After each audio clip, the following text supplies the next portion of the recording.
in our Beacon College Edge Living Lab about college rules and regulations, the important thing for them to understand is that consequences in college come faster and stronger.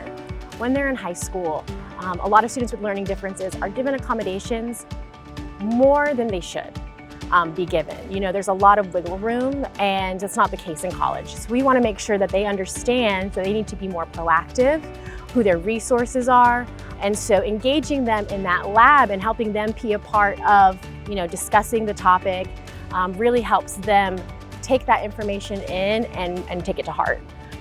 We need a degree, but how do we accomplish that goal? How do we make sure that we stay on track and that we get that piece of paper that costs us so much money, time, and effort? Well, there's two ways in college that you will be evaluated to make sure that you are adequately performing. So we're going to go over those two ways. We just want them to be more prepared because not all students come to Beacon. They're going to all these other places across the country that may not be as understanding. And so we want them to be ready for that.